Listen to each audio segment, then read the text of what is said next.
Hello friends, my name is Mukesh Chawla और मैं आप सभी का यूटिलिटेरियन आईएएस में स्वागत करता हूं। जैसा कि मैंने आपसे वादा किया था कि मैं आपके लिए साइंस एंड टेक की लेक्चर सीरीज़ लेकर आऊंगा और वही वादा आज मैं आपसे पूरा करने वाला हूं। आज की हम इस पहली वीडियो में आज यही देखेंगे कि हम अपना यूपीएससी से रिलेटेड साइंस एंड टेक का सिलेबस कैसे कवर करने वाले हैं और हम उसमें क्या क्या टॉपिक कवर करेंगे, और उसके साथ साथ आज हम ये देखेंगे कि हमारे इस पहले लेक्चर में हमारा क्या टॉपिक है जो हम डिस्कस करने वाले हैं। चलिए आइए देखते हैं कि हमारा साइंस एंड टेक का सबसे पहला लेक्चर कैसा रहेगा।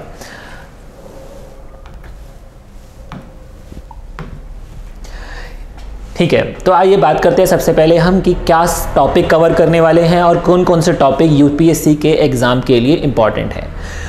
जैसा कि हमने अपने प्रीवियस ईयर पेपर्स के साथ एनालिसिस करा और उनको देखा तो हमें पता चला कि हमारे साइंस एंड टेक से रिलेटेड मोस्टली क्वेश्चन किन पिलर से पूछे गए हैं, किन टॉपिक से पूछे गए हैं।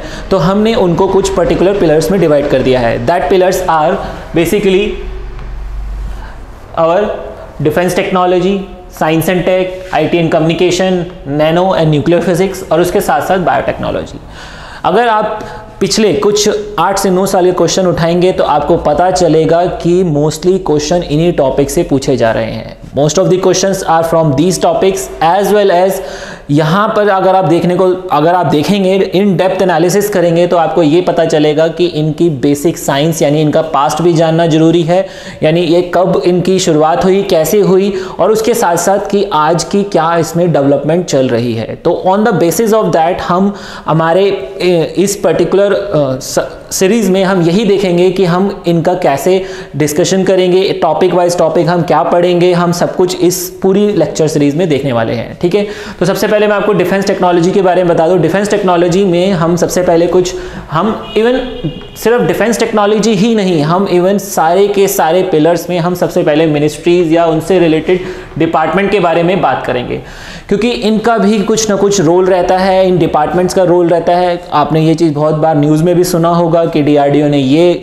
अपना प्रोग्राम चला रही है, या डीआरडीओ ने ये टेस्ट सक्सेसफुल करा है, या फिर आपने ये सुना होगा इसरो ने ये काम करा है, या इसरो के इस डिपार्टमेंट ने ये काम करा है, या इसरो के इस डिपार्टमेंट ने ये न्यू टेक्नोलॉजी बनाई है। तो वो सारी चीज़ हमारे लिए जानना जरूरी है। और क्यों जरूरी है? क्योंकि हमने पास्ट कुछ प्रीवियस ईयर पेपर का एनालिसिस करा तो हमें देखने को मिला कि इन डिपार्टमेंट से रिलेटेड भी क्वेश्चन पूछे जा रहे हैं और इवन उनके रोल्स भी पूछे जाते हैं। ठीक है, तो आइए हम देखते हैं कि हम डिफेंस टेक्नोलॉजी में उसके अलावा क्या क्या पढ़ने वाले हैं। उसके अलावा हम क्या पढ़ेंगे, मिसाइल सिस्टम के बारे में और उनके टाइप्स के बारे में और उनके डेवलपमेंट के बारे में। उसके साथ साथ हम मिसाइल का बेसिक भी पढ़ेंगे कि मिसाइल की वर्किंग कैसे रहती है। उसके साथ साथ हम ये देखेंगे कि इंडियन गवर्नमेंट ने थ्रू आवर डिफरेंट डिपार्टमेंट्स उसने कौन कौन से प्रोग्राम्स चला रखे हैं। और उसके अलावा हम ये देखेंगे कि कौन कौन से उसने सिस्टम जनरेट करी है टू हमारे डिफेंस सिस्टम को स्ट्रॉन्ग करने के लिए, क्योंकि डिफेंस टेक्नोलॉजी ही बेसिकली किस लिए बनाई जाती है, ताकि हम अपने डिफेंस को स्ट्रॉन्ग कर सकें, हम अपने एनिमीज के सामने हमें कभी झुकना ना पड़े और उनके साथ हम डट के हम सामना कर सकें। ठीक है, तो उसके अलावा हम स्पेस टेक्नोलॉजी के बारे में पढ़ेंगे और स्पेस टेक्नोलॉजी में हम अगेन डिपार्टमेंट तो पढ़ेंगे ही, मिनिस्ट्रीज तो पढ़ेंगे ही, उसके साथ साथ हम रिसर्च प्रोग्राम्स देखेंगे और उसके साथ साथ हम उनकी लॉन्च व्हीकल या रिसेंट डेवलपमेंट जो भी चल रही है या कोई भी डिपार्टमेंट, चाहे वो इंडिया में है या इंडिया से बाहर है, क्योंकि these are the recent developments और these are the emerging technologies जो कि हमारे इंडिया में भी काम आ सकती है। तो इसीलिए हम यहाँ पर वो सारी चीज पढ़ेंगे साइंस एंड टेक में जो भी स्पेस से रिलेटेड और यूपीएससी के एग्जाम क्लियर करने के लिए बहुत जरूरी है।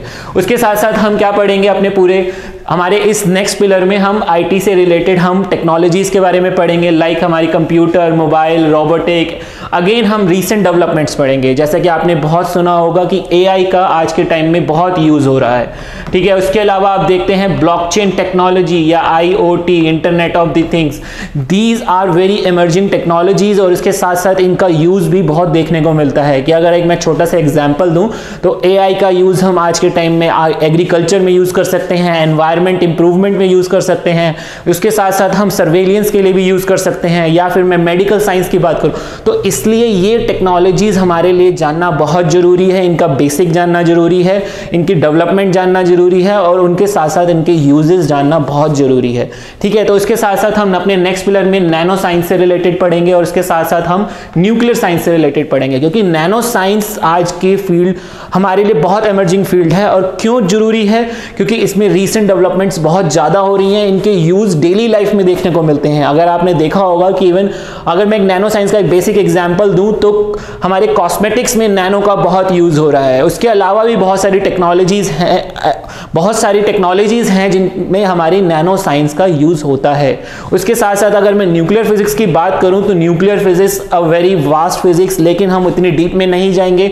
हम वो जानेंगे कि जो कि हमारे कंट्री की डेवलपमेंट के लिए और जो यूपीएससी बेस्ड क्वेश्चन पूछे जा सकते हैं। तो हम उसमें सबसे पहले यही देखेंगे कि न्यूक्लियर फोर्सेस क्या होते हैं, न्यूक्लियर से रिलेटेड हम इतना जानेंगे कि जो भी हम क्वेश्चन अगर हमारे यूपीएससी के एग्जाम में आए हम वो क्वेश्चन जरूर अटेम्प्ट कर सकें। ठीक है, उसके साथ हम बायोटेक्नोलॉजी के बारे में पढ़ेंगे। बायोटेक्नोलॉजी से रिलेटेड हम बेसिक जरूर जानेंगे, क्योंकि हमें बिना बेसिक जाने हम बायोटेक्नोलॉजी के डेप्थ में नहीं जा सकते। क्योंकि अगर मुझे बेसिक नहीं पता तो मैं ये नहीं बता सकता कि आज के टाइम में जो हमारी न्यू इमर्जिंग टेक्नोलॉजी है, या आप ये कह सकते हो कि जो टेक्नोलॉजी काफ़ी ज़्यादा डेवलपमेंट फेज में है, जैसे हम जेनेटिक टेक्नोलॉजी कहते हैं, जेनेटिक इंजीनियरिंग कहते हैं, जिसका यूज़ हमारी डिसीज़ की सोल्यूशन निकालने में यूज़ करा जाता है। और उसके साथ साथ अगर हम यूज एग्रीकल्चर में भी कर रहे हैं, इसका यूज हम बहुत जगह देखने को मिलता है।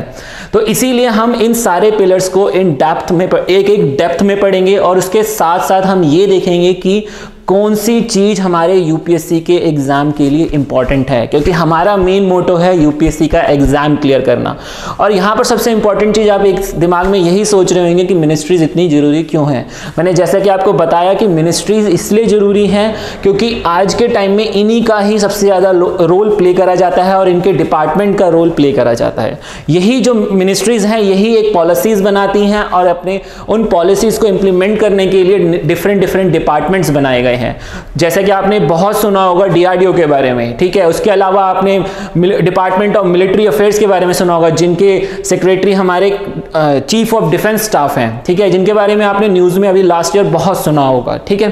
तो इसीलिए हमारा मिनिस्ट्रीज के बारे में जानना बहुत जरूरी है। तो इसके साथ साथ आज की वीडियो हम क्या पढ़ेंगे, चलिए देखते हैं, ठीक है।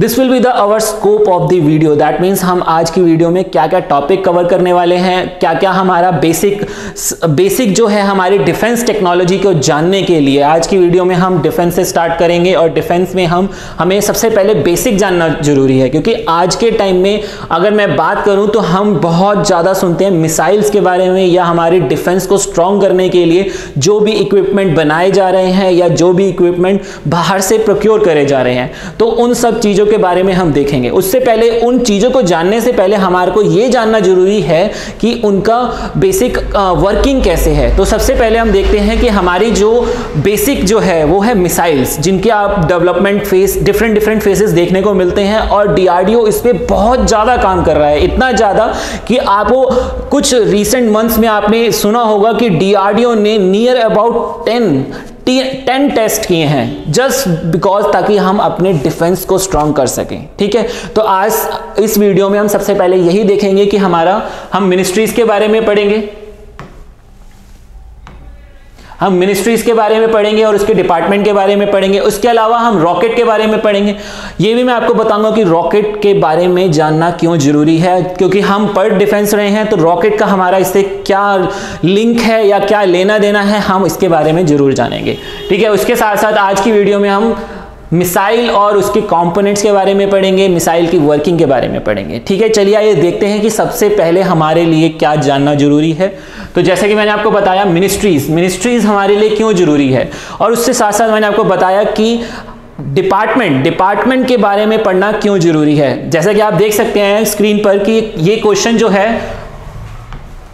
2019 में यूपीएससी ने पूछा है, जो कि लिखा हुआ है consider the following statement, Petroleum and Natural Gas Regulatory Board is the first regulatory board set up by the government of India। आप यहां देख सकते हैं कि वो किसके बारे में पूछ रहे हैं, रेगुलेटरी बोर्ड के बारे में। रेगुलेटरी बोर्ड मींस आप रेगुलेटरी बॉडीज के बारे में आपको पढ़ना बहुत जरूरी है। अगर मैं रेगुलेटरी बॉडीज की बात करूं, उसके साथ साथ हमारे लिए ये जानना जरूरी है बॉडीज के साथ साथ ऑर्गेनाइजेशन के बारे में। किसी एक पर्टिकुलर मिनिस्ट्री के अंडर में कोई भी ऑर्गेनाइजेशन है, उनका रोल बहुत ज्यादा रहता है, तो इसीलिए हम रेगुलेटरी बॉडीज के बारे में जानना जरूरी है। उसके साथ साथ हमें यह जानना जरूरी है कि उससे रिलेटेड कोई भी ऑर्गेनाइजेशन उसके किसी पर्टिकुलर मिनिस्ट्री के अंडर काम कर रही है। तो आप सेकंड स्टेटमेंट में देख सकते हैं कि हमारी सेकंड स्टेटमेंट कहती है one of the task of the PNGRB is to ensure competitive markets of the gas. ठीक है, ये हमारा क्या है, that is the second statement. और थर्ड स्टेटमेंट क्या है, appeals against the decision of PNGRB go before the appellate tribunals for electricity. यहां पर आप देख सकते हैं कि क्वेश्चन में साफ साफ उस बोर्ड के बारे में पूछा है और उसके टास्क के बारे में पूछा है। अगर आपको इनके बारे में पता होगा तो ही शायद आप इस क्वेश्चन को अटेम्प्ट कर पाएंगे। तो इसीलिए हमारे लिए मिनिस्ट्रीज और उसके ऑर्गेनाइजेशन के बारे में भी जानना जरूरी है। एटलीस्ट इतना जानना जरूरी है कि हम उसको अटेम्प्ट करने लायक बन सकें और हम ये जान सकें कि हमारे लिए वो क्वेश्चन में हम किसी भी पर्टिकुलर मेथड से उसको सॉल्व कर सकें।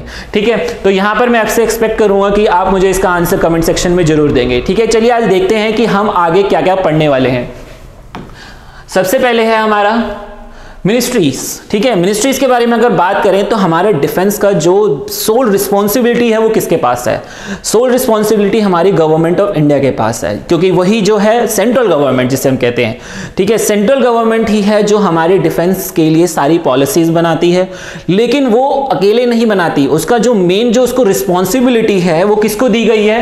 वो दी गई है हमारे मिनिस्ट्री यानी डिफेंस मिनिस्ट्री को। ठीक है, तो डिफेंस मिनिस्ट्री जो है वो हमारी बेसिक यानी डिफेंस से रिलेटेड पॉलिसीज बनाती है, या अगर उसको कोई बिल पास कराना है पार्लियामेंट में तो वो बिल बनाने का जो काम है वो इसका होता है, यानी डिफेंस मिनिस्ट्री का।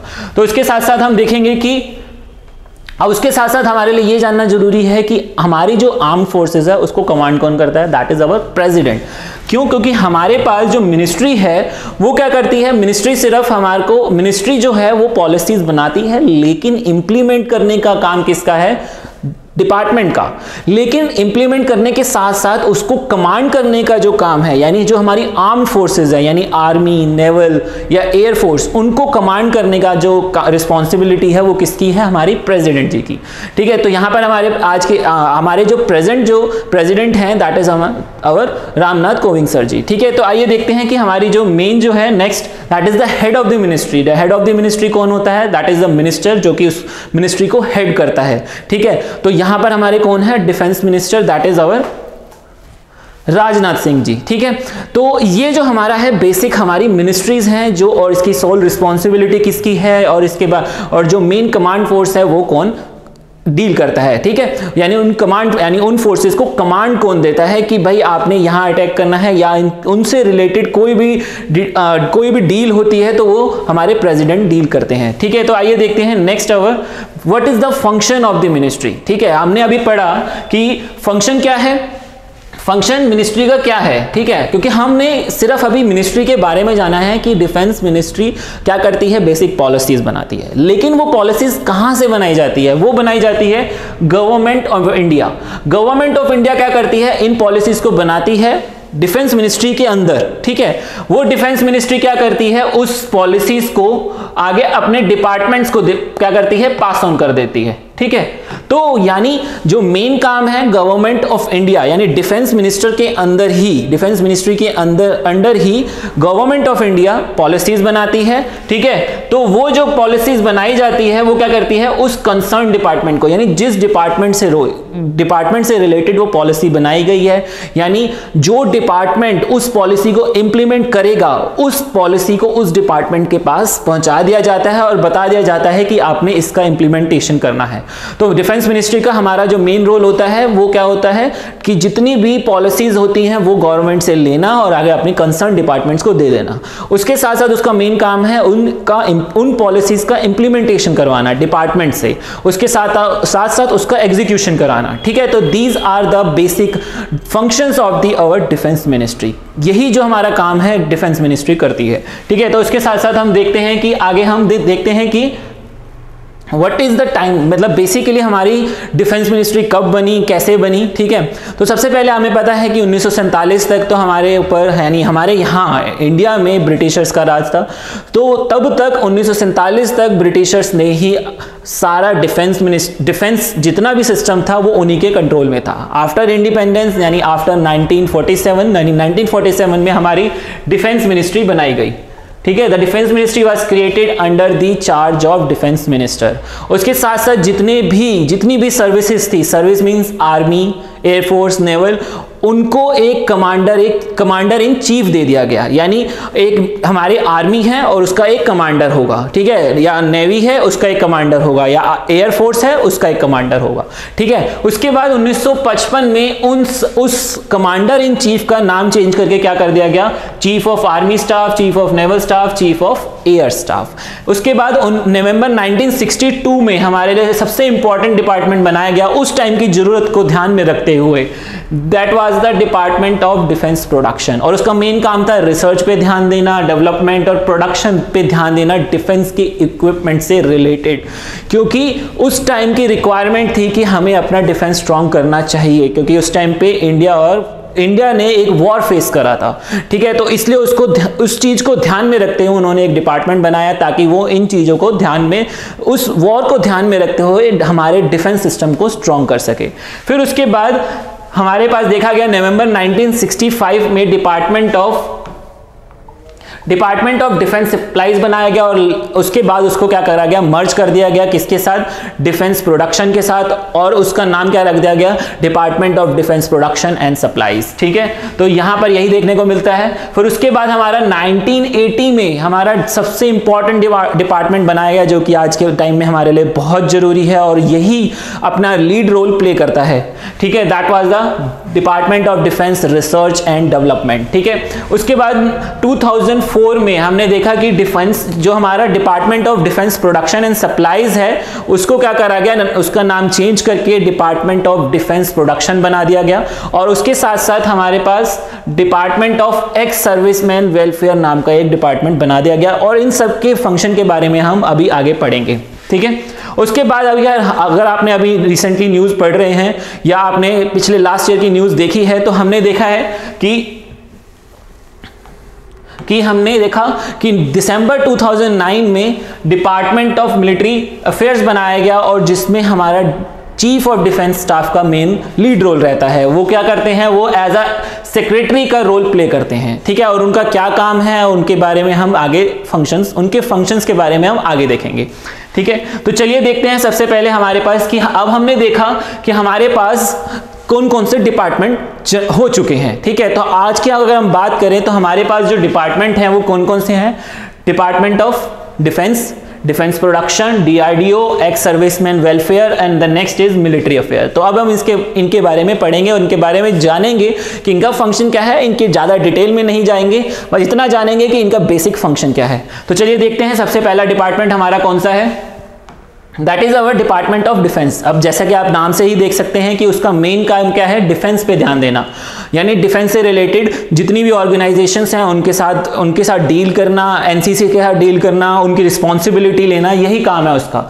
Inter service organisation, accounts department संभालना, एनसीसी संभालना, कोस्ट गार्ड संभालना या बॉर्डर रोड ऑर्गेनाइजेशन संभालना। तो यानी इसका मेन काम है डिफेंस पे ध्यान देना कि कहां पर कैसे डिफेंस को स्ट्रॉन्ग करा जाएगा, उन सबकी रिस्पॉन्सिबिलिटी लेना, ठीक है। और साथ साथ डिफेंस से रिलेटेड पॉलिसीज बनाना बेसिकली। और उसके साथ साथ अगर हम नेक्स्ट डिपार्टमेंट की बात करें तो वो क्या है, हमारा डिपार्टमेंट ऑफ डिफेंस प्रोडक्शन से ही आप नाम देख सकते हैं कि मेन इसका काम क्या है कि या तो वो क्या करेगा, प्रोडक्शन करवाएगा, यानी इंडिया में करवाएगा, या तो अपनी प्राइवेट कंपनी से करवाएगा, या बाहर से प्रोक्योर करेगा। तो ये सारी पॉलिसीज बनाने का काम कि कहां पर कौन सी प्रोडक्शन होएगी, कहां से कौन सा इक्विपमेंट या कहां से कौन सा वेपन परचेज करा जाएगा, वो सब काम यानी उससे रिलेटेड पॉलिसीज बनाने का काम किसका है, डिफेंस प्रोडक्शन का। उसके साथ साथ वो क्या करता है, इंडियन पीएसयूज जो कि डिफेंस के अंडर में काम करती हैं, डिफेंस मिनिस्ट्री के अंडर में काम करती हैं, उन सब के साथ भी डील करने का काम इसी डिपार्टमेंट का होता है।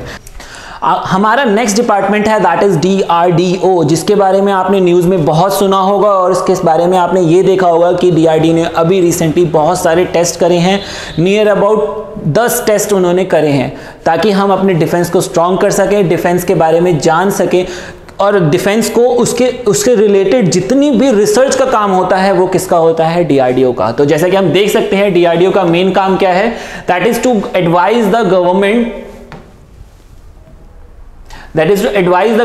on scientific aspect of military equipment and logistic and formulation of research, design, development plans for equipment required for the service। यानी यही हमारा DRDO का मेन रोल होता है कि वो क्या करता है, हर एक इक्विपमेंट से रिलेटेड कोई भी काम है या उससे रिलेटेड किसी इक्विपमेंट को कहीं एक जगह से दूसरी जगह ले जाना है या उससे रिलेटेड कोई भी रिसर्च है या उनका डिज़ाइन है, वो सब काम DRDO करता है।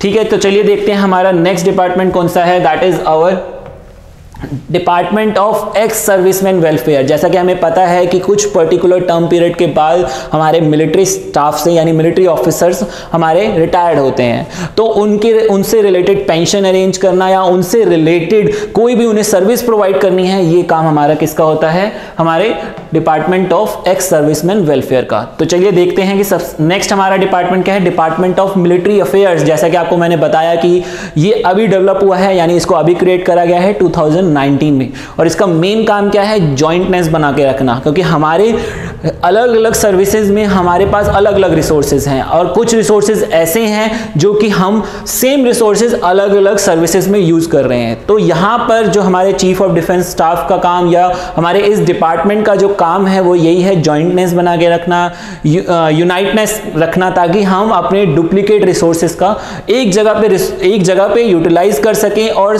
जो हमारी डुप्लीकेशन हो रही है रिसोर्सेज की, हम उसको डुप्लीकेट ना रहने दें, और वहां पर हम क्या करें, सारे के सारे रिसोर्सेज एक ही जगह पे रखकर उनका सारे सर्विसेज एक ही जगह पे उनका यूज कर सकें। ठीक है, तो यहां पर उसके अलावा क्या करना है, इंटीग्रेट करना, उसके साथ साथ क्या करना, सारी की सारी आर्म फोर्सेज जो है, आर्मी, नेवल और एयरफोर्स, उन सबको क्या करना, उनको इंटीग्रेट करके रखना, यही हमारे इस डिपार्टमेंट का मेन काम है। तो चलिए देखते हैं कि अब हम आगे क्या पढ़ने वाले हैं। नेक्स्ट हम पढ़ने वाले हैं रॉकेट के बारे में। ठीक है, यहां पर हमने बात करी थी, अभी मैं आपको इसमें जाने से पहले मैं आपको बता दूं कि अभी तक हमने क्या पढ़ा। अभी तक हमने मिनिस्ट्रीज के बारे में पढ़ा, मिनिस्ट्रीज से रिलेटेड हमने डिपार्टमेंट्स देखे और उनके फंक्शन देखे, और मैंने आपको ये भी बताया कि इनके बारे में पढ़ना क्यों जरूरी है। ठीक है, तो अब हम जाएंगे basic of the defence technology, कि हमारी जो डिफेंस टेक्नोलॉजी है वो उसकी शुरुआत कहाँ से होती है और उसका बेसिक क्या है। तो यहां पर हम सबसे पहले रॉकेट के बारे में पढ़ने वाले हैं। रॉकेट क्या है, रॉकेट किस तरीके से वर्क करता है। ठीक है, तो यहां पर मैं आपको बता दूं, रॉकेट जो है वो न्यूटन्स के थर्ड लॉ पे काम करता है। ठीक है, तो न्यूटन्स का थर्ड लॉ क्या कहता है, सबसे पहले अगर आपने 10th क्लास तक देखा होगा तो न्यूटन्स के आपने 3 लॉज के बारे में पढ़ा होगा। यहां पर अगर हम बात करें, रॉकेट जो है वो न्यूटन्स के थर्ड लॉ पे काम करता है। वो क्या कहता है, every action there is equal and opposite reaction. ठीक है, जैसे कि मैं आपको एक एग्जांपल देता हूं कि अगर आप एक बॉल को दीवार पे मारते हो तो वो क्या होती है, उस दीवार पे लग के आपके पास ही वापस आ जाती है। तो that is the every action क्या था, आपने बॉल को दीवार पे मारा। ठीक है, और दीवार ने क्या करा, अपना रिएक्शन दिया और ऑपोजिट डायरेक्शन में दिया। तो जितने फोर्स से आपने दीवार पे उस बॉल को मारा था, उतने ही फोर्स से दीवार ने उस बॉल को वापस आपकी डायरेक्शन में भेज दिया। तो that is the our Newton's third law, यानी every action there is equal and opposite reaction. तो उसी प्रिंसिपल पे हमारा रॉकेट काम करता है। रॉकेट में होता क्या है, rocket basically it's a machine और it's a system which provide thrust, यानी वो क्या है, एक मशीन है जो पूरे सिस्टम मींस इस पूरे सिस्टम को क्या करता है, थ्रस्ट प्रोवाइड करता है। थ्रस्ट यानी ऊपर की तरफ। कैसे प्रोवाइड करता है, उसमें रखे फ्यूल को हम क्या करते हैं, बर्न करते हैं। ठीक है, और जब वो बर्न होता है तो वो जो फ्यूल जब बर्न होता है तो वो एग्जॉस्ट जो है यानी बर्निंग गैसेज जो है वो नीचे निकलती हैं।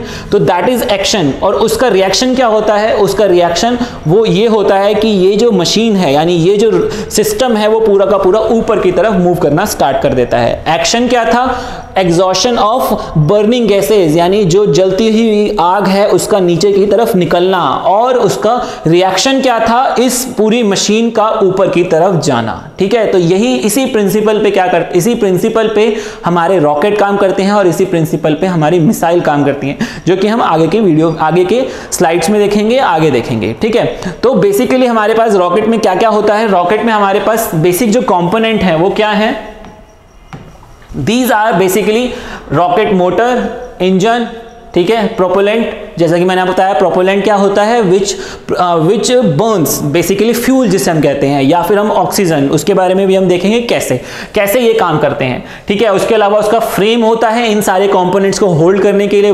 बिना फ्रेमिंग के हम किसी भी आग को नहीं, मतलब किसी सिस्टम को ऐसे काम करने पे नहीं छोड़ सकते, क्योंकि हमें एक फ्रेम जरूरी है, इस आउटर फ्रेमिंग जिसे हम कहते हैं। और इसी फ्रेम के अंदर क्या होता है, हमारे जो बाकी कंपोनेंट्स हैं उसके अंदर रखे जाते हैं, फिट करे जाते हैं। उसके साथ साथ उसके अंदर एक कंट्रोल सिस्टम होता है और एक पेलोड होता है। ठीक है, पेलोड जैसे कि हम आगे देखेंगे कि किस तरीके से पेलोड हमारे लिए मैटर करता है और किस तरीके से वेरी करता है। ठीक है, तो बेसिकली जो रॉकेट होता है वो किस तरीके से वेरी करते हैं, वो अपने फ्यूल के अकॉर्डिंग वेरी करते हैं, अपने साइज के अकॉर्डिंग, अपनी रेंज के अकॉर्डिंग, कि रेंज यानी उसको कहां, वो रॉकेट किसी एक टारगेट को कहां से कहां तक ले जा सकता है, उसी चीजों पे डिपेंड करता है। ठीक है, इसी चीजों पे ही क्या करता है, हमारा रॉकेट वेरी करता है। वेरी मींस उनके अलग अलग वर्जन्स जो होते हैं, आप सुनने में आया होगा कि अलग अलग अपने मिसाइल के नाम सुने होंगे, अलग अलग रॉकेट यानी अलग अलग आपने लॉन्च व्हीकल के नाम सुने होंगे, PSLV, GSLV, ये सारे जो रॉकेट हैं वो किन पे डिपेंड करते हैं, यानी उनके जो वर्जन्स हैं वो किस पे डिपेंड करते हैं, उनकी कैपेसिटी पे डिपेंड करता है कि वो रॉकेट कहां तक ले जा सकता है, क्या पेलोड ले जा सकता है, कितना वेट कैरी कर सकता है। उसी तरीके से जो मिसाइल है वो भी अलग अलग वर्जन है। क्यों है, क्योंकि वो अलग अलग उनके काम हैं, उनके अलग अलग काम, मतलब किसी को हम पास थोड़े दूर तक के लिए भेजते हैं, किसी को हम इंटरकंटिनेंटल यानी दूर तक भेजते हैं, यानी एक कंटिनेंट से दूसरे कंटिनेंट तक भेजने के लिए। ठीक है, तो on the basis of that हम इसको अलग अलग वर्जन्स में डिवाइड करते हैं। ठीक है, तो अभी हमने ये जाना कि रॉकेट कैसे काम करता है, लेकिन अब हमारा रॉकेट का मिसाइल से यानी हमारे डिफेंस सिस्टम से क्या लेना है, उसी के बारे में हम आगे पढ़ने वाले हैं। ठीक है, तो यहां से हमें देखने को मिलता है कि हमारे पास बेसिकली, हम यहां से आगे जाएंगे कि हमने क्या क्या पढ़ना है। ठीक है, रॉकेट के बारे में मैंने आपको बता दिया, rocket is a machine, basically it's a system which provide thrust. Thrust कैसे देता है वो मैंने आपको बताया कि हमारे अंदर, हमारे इसके अंदर, इस सिस्टम के अंदर जो फ्यूल रखा हुआ है वो क्या होता है, वो बर्न होता है, और उसके साथ साथ वो गैसेस जो होती हैं वो बर्निंग फॉर्म में एग्जॉस्ट होती हैं, और वो उस सिस्टम को, यानी इस पूरे सिस्टम को जो बर्निंग गैसेस हैं वो ऊपर की तरफ थ्रस्ट प्रोवाइड करती हैं। ठीक है, तो ये तो क्या हुआ हमारा रॉकेट का काम। ठीक है, अब यहां पर हम देखेंगे कि हमारे पास, जैसा कि मैंने बताया कि हमारे उस रॉकेट के अंदर अलग अलग कंपोनेंट्स होते हैं, और उसमें सबसे बड़ा कंपोनेंट होता है हमारा वॉरहेड, पेलोड। पेलोड क्या करता है, पेलोड वो चीज है जिसको हमें एक जगह से दूसरी जगह पे पहुंचाना है। ठीक है, जैसा कि अगर हम देखें कि अगर मुझे किसी पर्टिकुलर सैटेलाइट को ग्राउंड से लेकर एक पर्टिकुलर ऑर्बिट में ले जाना है, तो यहां पर हमारा पेलोड क्या होगा, सैटेलाइट। और अगर मैं वही पेलोड को मैं वॉरहेड की फॉर्म में, यानी वॉरहेड यानी हाईली एक्सप्लोसिव एलिमेंट्स रख दूं उसके अंदर, तो क्या होगा, वो जो पूरा सिस्टम है वो हमारे लिए क्या बन जाएगा, मिसाइल बन जाएगा। ठीक है, तो यहीं से हमारा इसका डिवीजन होता है कि हमारे पास जब हमारा पेलोड वॉरहेड हो या फिर वेपन हो, जिसको हम वेपन की तरफ यूज करते हैं, तो वो हमारी क्या बन जाती है, डिफेंस टेक्नोलॉजी। यानी उस चीज का हम कहां यूज करते हैं, डिफेंस टेक्नोलॉजी में। और वहीं अगर हमारा पेलोड क्या हो, सैटेलाइट हो, ठीक है, लाइक दिस, और या फिर कोई और पेलोड हो, या कोई आदमी हो, यानी जैसे हम एस्ट्रोनॉट्स कहते हैं, अगर उन्हीं को ही हमें इंटरनेशनल स्पेस स्टेशन तक ले जाना है, तो तब हमारा जो पेलोड होता है वो क्या बन जाता है, हमारा उस पेलोड के साथ अगर हम उस टेक्नोलॉजी में चले जाते हैं, तो उस टेक्नोलॉजी को हम क्या कहते हैं, स्पेस टेक्नोलॉजी। तो यहां से हमें पता चला कि बेसिक जो काम है वो रॉकेट का ही है। रॉकेट क्या करता है, थ्रस्ट प्रोवाइड करता है, चाहे वो मिसाइल हो, जैसे कि आप देख सकते हैं ये जो मिसाइल है, यहां पर भी क्या है, इस पर्टिकुलर सिस्टम के अंदर क्या है, इस पर्टिकुलर सिस्टम के अंदर हमारा फ्यूल है जो कि बर्न होता है, और वो नीचे से क्या होता है, गैसेस एग्जॉस्ट होती हैं, बर्निंग गैसेस, और वो क्या करता है, इस पूरे सिस्टम को आगे की तरफ थ्रस्ट प्रोवाइड करता है, और ये हमारे ऊपर डिपेंड करता है हमें उसे किस डायरेक्शन में भेजना है। उसी तरीके से अगर मैं स्पेस सैटेलाइट्स की बात करूं, यहां पर भी क्या है, हमारे पास ये जो सिस्टम है, इस सिस्टम में हमारी गैसेस होती हैं, और ये गैसेस क्या करती हैं, बर्न होती हैं, और नीचे की तरफ उसमें से बर्निंग गैसेस बाहर निकलती हैं, और वो जिस वजह से उसको ऊपर की तरफ थ्रस्ट प्रोवाइड होता है, और हमारी सैटेलाइट जो होती हैं बहुत ज्यादा स्पीड में ऊपर की तरफ मूव करना स्टार्ट कर देती हैं, just because of the thrust which is provided due to this exhaustion of gases. यानी जो हमारी गैसेस, बर्निंग गैसेस एग्जॉस्ट होती हैं इस पर्टिकुलर नोजल से, यहां पर जो आप देख सकते हैं, तो उस एग्जॉशन की वजह से उसको थ्रस्ट प्रोवाइड होता है, और वो स्पेस शटल्स ऊपर की तरफ मूव करना स्टार्ट कर देते हैं। तो यहां से हमें पता चला कि हमारे डिफेंस टेक्नोलॉजी क्या है और स्पेस टेक्नोलॉजी क्या है, और उसके साथ साथ हमें यह पता चला कि रॉकेट का इन दोनों में क्या रोल प्ले होता है। ठीक है, तो इसके बाद हम ये डील करेंगे कि हमारे लिए हम क्या पढ़ने वाले हैं। अभी हम डिफेंस के बारे में पढ़ेंगे, उसके बाद डिफेंस के बाद हम स्पेस टेक्नोलॉजी में जाएंगे। तो डिफेंस की जो शुरुआत है हमारे लिए कहां से होती है, मिसाइल से। तो मिसाइल के बारे में अगर हम पढ़ें तो मिसाइल क्या है, हम उसके बारे में जानते हैं। Missile is basically an intelligent unmanned rocket. ठीक है, अनमैन यानी उसमें हम कोई आदमी नहीं भेजते, वो क्या है, उसके पास ऑलरेडी एक दिमाग है, उसको दिमाग दिया गया है, वो क्या करता है, उसको बता दिया जाता है कि उसे कहां जाना है, किस डायरेक्शन में जाना है, और उसको सब उसके अंदर सब कुछ ऑलरेडी किसमें, उसके गाइडेंस सिस्टम में उसको प्रोवाइड कर दिया जाता है। तो जो कि हम आगे देखेंगे कि किस तरीके से मिसाइल वर्क करती है just because of its component. ठीक है, तो यहां पर क्या है, it is an unmanned rocket designed to carry payload to a designated point with an aim of destroying the object and target। जैसे कि मैंने बताया आपको कि अगर मेरा पेलोड वॉरहेड हो जाए या हाईली एक्सप्लोसिव एलिमेंट हो जाए तो वो क्या होगा, वो हमारा क्या बन जाएगा, डिफेंस टेक्नोलॉजी बन जाएगा, और वहीं से हमारी मिसाइल की शुरुआत हो जाती है। ठीक है, तो यहां पर हमारे पास जो हमारा बेसिक जो मिसाइल का काम क्या होता है, टू डिस्ट्रॉय द टारगेट और एन ऑब्जेक्ट। ठीक है, और बेसिकली जो मिसाइल्स होती हैं उनका मेन काम क्या होता है, उनको मेन किस तरीके से डिजाइन करा जाता है, उनको किस तरीके से डिजाइन करा जाता है, क्या क्या चीजों को ध्यान में रख के डिजाइन करा जाता है। First is our trajectory means उसको कैसे भेजा जा रहा है, कितनी दूर भेजा जा रहा है, उसकी स्पीड को ध्यान में रखते हुए, क्योंकि बहुत सारी आज के टाइम में हमारे एयरक्राफ्ट हैं वो मिसाइल से भी ज्यादा फास्ट हैं, तो हमें उन एयरक्राफ्ट से भी ज्यादा फास्ट करने की जरूरत है अपनी मिसाइल्स को। तो इन सब चीजों को ध्यान में रखते हुए हम अपनी मिसाइल को डिजाइन करते हैं। तो चलिए देखते हैं कि अब इसके क्या क्या कंपोनेंट्स होते हैं और इसकी वर्किंग क्या होती है, क्योंकि बिना वर्किंग जाने और बिना कंपोनेंट जाने उसके बाद हमें इनकी क्लासिफिकेशन के बारे में जानना भी बहुत जरूरी है। तो सबसे पहले हम देखते हैं कि कंपोनेंट क्या है और इसकी वर्किंग क्या है। ठीक है,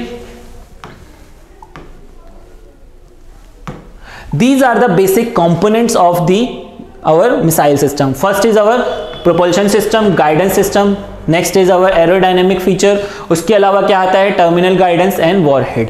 ठीक है, अब देखते हैं कि किस तरीके से ये कंपोनेंट काम करते हैं, और उस कंपोनेंट के काम करने की वजह से ही हमारा जो मिसाइल है वो एक जगह से एक पर्टिकुलर लोकेशन पे ही टारगेट करती है।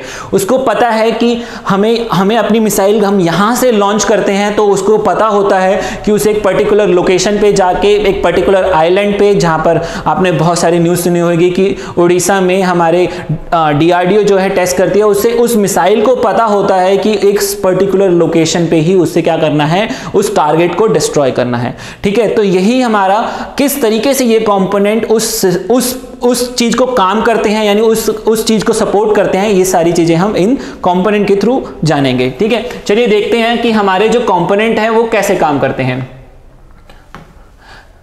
सबसे पहले मैं आपको बता दूं, मैंने जैसे कि आपको बताया कि पहला क्या था हमारा, प्रोपल्शन सिस्टम। पहला यानी प्रोपल्शन सिस्टम क्या होता है, उसमें क्या होता है, प्रोपल्शन सिस्टम में क्या होता है, हमारे पास फ्यूल होता है।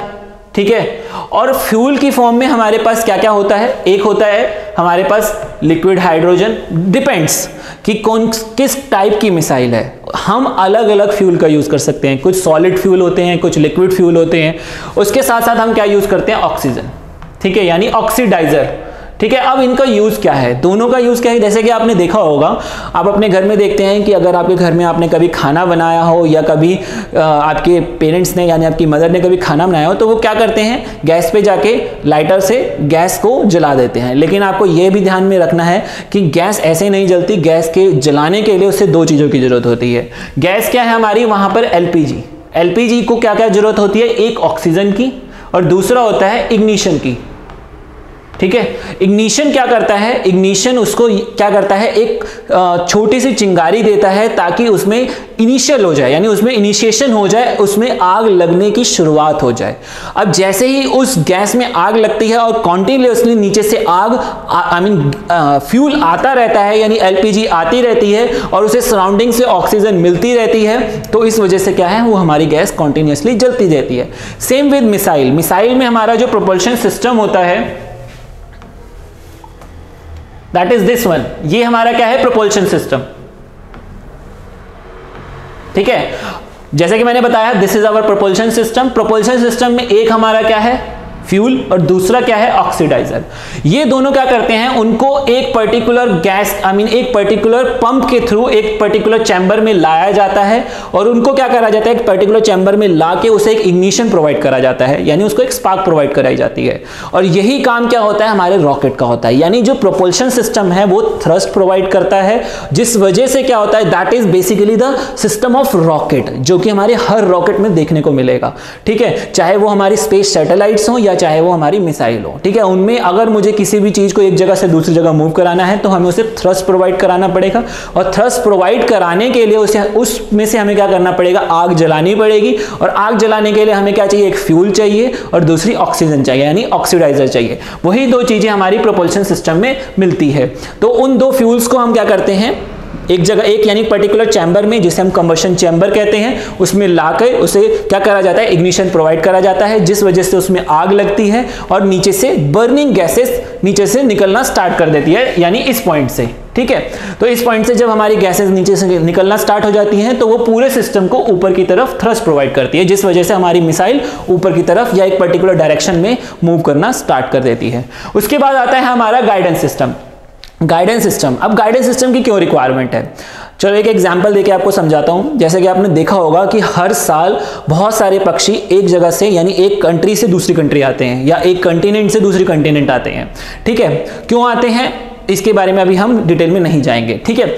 वहां से आते हैं तो उनको कैसे पता होता है कि उनको इसी रास्ते पे जाना है, that is the guidance system. उनका ब्रेन, उनका जो ब्रेन है, उनके ब्रेन में ये सारी चीज फिट है ऑलरेडी, उसके अंदर उनको पता है कि हमें एक पर्टिकुलर डायरेक्शन में जाने के बाद रेस्ट करना है, उसके बाद आगे फर्दर इतनी डिस्टेंस के बाद हमें इतनी मूवमेंट लेनी है, इस डायरेक्शन में आगे जाके हमें इतना राइट टर्न लेना है या लेफ्ट टर्न लेना है, या ऊपर जाना है या नीचे जाना है। उसी तरीके से हर एक मिसाइल के अंदर भी यही सिस्टम प्रोवाइड करा जाता है। ये गाइडेंस सिस्टम क्या होता है, that is just like the brain of the missile. यानी जैसे कि आपने देखा होगा कंप्यूटर है, कंप्यूटर का भी एक ब्रेन है, जब तक आप उसमें बटन नहीं दबाओगे, आप लिखोगे नहीं 1 + 2 दैट इज इक्वल टू 3, तब तक वो ब्रेन काम नहीं करेगा। उसी तरीके से ये जो गाइडेंस सिस्टम है वो ब्रेन की तरह काम करता है, वो इंस्ट्रक्शन प्रोवाइड करता है, ठीक है।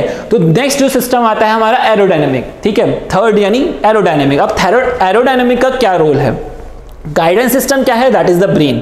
वो क्या करता है, सिर्फ हमारे पूरे बाकी सिस्टम को गाइडेंस प्रोवाइड करता है, ठीक है। गाइडेंस तो सिर्फ ये बताएगा कि आपको एक पर्टिकुलर डायरेक्शन में यहां जाना है, वहां जाना है, या आपको ऊपर जाना है या नीचे जाना है उस मिसाइल को, या राइट टर्न लेना है या लेफ्ट टर्न लेना है, जो भी, वो सारा सिस्टम जो है वो ऑलरेडी उस पर्टिकुलर गाइडेंस सिस्टम के अंदर फीड हो रखा है, ठीक है। हमने क्या करा है, एक just like it's a machine, just like a computer, ठीक है। उसके बाद लेकिन अगर उसे ऊपर जाना है या नीचे जाना है तो उसको क्या करना पड़ेगा, अपने विंग्स का, यानी अपने एरोडायनेमिक सिस्टम का यूज करना पड़ेगा। बेसिकली एरोडायनेमिक सिस्टम में हमारे क्या होते हैं, विंग्स होती हैं, टेल्स होते हैं। जैसे कि आपने बर्ड्स में देखा होगा, अगर बर्ड्स को भी अगर राइट या लेफ्ट टर्न होता है, करना होता है, या उसे ऊपर जाना है या नीचे जाना होता है, तो वो किसका यूज करते हैं, अपने विंग्स का और अपने टेल्स का यूज करते हैं। Same with missile system, missile system में भी यही होता है, वो क्या करते हैं, अपने विंग्स और टेल्स का यूज करते हैं ताकि वो अपनी मूवमेंट को राइट राइट, लेफ्ट या अप या डाउन ले सके जहां पर उसे रिक्वायरमेंट है। और वो जो सिग्नल है वो कहां से आते हैं, वो आते हैं गाइडेंस सिस्टम से, ठीक है। और उससे पहले हमारा जो जरूरत है प्रोपल्शन सिस्टम, जो कि हमारा थ्रस्ट प्रोवाइड करता है, जिस वजह से आगे कॉन्टिन्यूसली हमारा जो मिसाइल है वो मूव करती रहती है। नेक्स्ट आता है हमारा टर्मिनल गाइडेंस। टर्मिनल गाइडेंस क्या करता है, अब जैसा कि पता है कि हमारी मिसाइल का काम क्या है, एक पर्टिकुलर पॉइंट को डिस्ट्रॉय करना, यानी एक पर्टिकुलर टारगेट जो कि उसने सेट कर रखा है, मिसाइल में बता रखा है कि भाई इस जगह पे जाके आपने मिसाइल को उस पर्टिकुलर पॉइंट को डिस्ट्रॉय करना है, ठीक है। यानी तो उस पॉइंट को सबसे पहले जानना बहुत जरूरी है। उसको पता होता है मिसाइल को कि एक पर्टिकुलर पॉइंट है।